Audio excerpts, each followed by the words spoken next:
বিএনপিতে যে সকল রাজনীতিবিদ আওয়ামী লীগের শাসনামলে বিএনপি দলটার জন্য নির্যাতিত হয়েছেন, জুলুমের শিকার হয়েছেন, আইনগত ঝামেলায় পড়েছেন, তাদের মধ্যে অন্যতম একজন নেতা হচ্ছে আপনার জয়নুল আবেদিন ফারুক ভাই। খুবই প্রথিতযশা একজন রাজনীতিবিদ। ডিবি হারুন মূলত এই ফারুক ভাইকে মেরে ভাইরাল হয়েছিল বা আওয়ামী লীগের দৃষ্টি কেড়েছিল। তো এখন বিএনপি ক্ষমতায় আসছে, আসার পরে বিএনপি চেয়ারপারসনের অর্থাৎ বিএনপি চেয়ারম্যান যিনি আছেন বা আমাদের প্রধানমন্ত্রী যিনি আছেন জনাব তারেক রহমানের উপদেষ্টা হিসেবে নিয়োগ পেয়েছেন জয়নুল আবেদিন ফারুক সাহেব, যিনি এমপিও হয়েছেন। তো আওয়ামী লীগ কিছু কথা বলতো যে ভীষণ 2049, ভীষণ 2041, খেয়াল থাকার কথা। এমনকি সারা বাংলাদেশ জুড়ে আওয়ামী লীগের এই ভীষণ নিয়ে মানুষের মধ্যে একটা বিশ্বাস তৈরি হয়ে গেছিল যে শেখ হাসিনা যদি না মরে তাহলে সম্ভবত আর আওয়ামী লীগকে ক্ষমতা থেকে সরানো যাবে না, অথবা কোনো গায়েবী মদত আসতে হবে। তো 24 আগস্টে আওয়ামী লীগের পতন এটা বার্তা দিয়েছে যে আপনি যখন গোল সেট আপ করেন ভাই, আপনি তো জানেনই না যে আগামীকালকে কি হবে।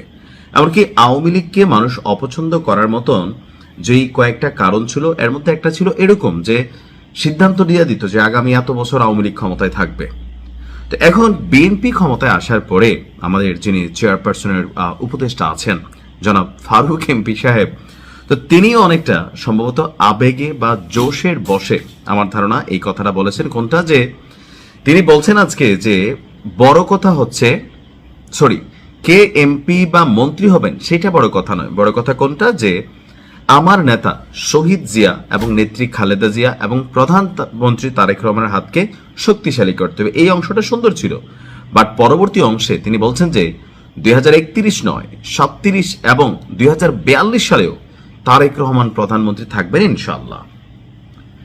ক্ষমতায় বসে যখন এই ধরনের কথাবার্তা বলা হয় তখন মানুষের মধ্যে পারসেপশন তৈরি হয় যে আবারও কি কোনো রকম মেকানিজম ইলেকশন তৈরি হবে, আবারও কি আওয়ামী লীগের শাসনামলের মতন টানা 3-4বার নির্বাচন দিয়ে নির্বাচনকে প্রশ্নবিদ্ধ করে বিএনপি ক্ষমতায় থাকার স্বপ্ন দেখছে।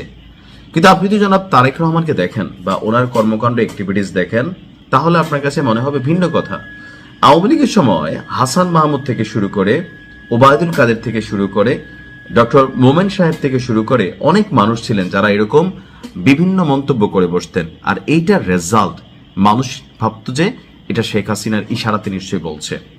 বাট যখন একের পর এক ইলেকশনের মাধ্যমে যেভাবেই হয়েছে ইলেকশনগুলা, নির্বাচন হইতে থাকলো, ক্ষমতায় বসতে থাকলো, মানুষ তখন শব্দগতভাবে স্বৈরাচার, ফ্যাসিস্ট, ডিকটেটর এরকম শব্দ কিন্তু আওয়ামী লীগের বা সাবেক প্রধানমন্ত্রী শেখ হাসিনার নামের সাথে বসানো শুরু করলো। তা আমার মনে হয় জাতীয় প্রেস ক্লাবে আজকে যে প্রোগ্রামটা ছিল সেখানে আমাদের বিএনপির এই প্রথিতযশা রাজনীতির জনাব জয়নুল আবেদিন ফারুক ভাই তিনি যে বক্তব্যটা দিয়েছেন এটা হচ্ছে আবেগের বশে। দেশ ভালোভাবে চালাইলে আগামীবার বিএনপিকে মানুষ ক্ষমতায় আনবে। তবে বাংলাদেশের রাজনৈতিক ইতিহাস সবসময় একটা জিনিস সাক্ষ্য তৈরি করে দিয়েছে যে পরপর 2 টার্ম ক্ষমতায় যখনই কেউ থাকতে গেছে, অতীতে বিএনপিও একবার করছে এই কাজটা, কিন্তু পরবর্তী সময় সরকারটা টিকে নাই। আওয়ামী লীগ এসা এটা টিকাই ছিল একটা টার্ম পর্যন্ত, কিন্তু এরপরে কিন্তু মানুষ এই সরকারকে উৎখাত করছে। মেটিকুলাস ডিজাইন হোক, জামাতের প্ল্যান হোক, বাট করছে তো এমনভাবে আওয়ামী লীগ ডিস্টারবেন্স হয়েছে যে জয় বাংলা প্রকাশ্যে বললে এখন দেশে মাইর খেতে হয়।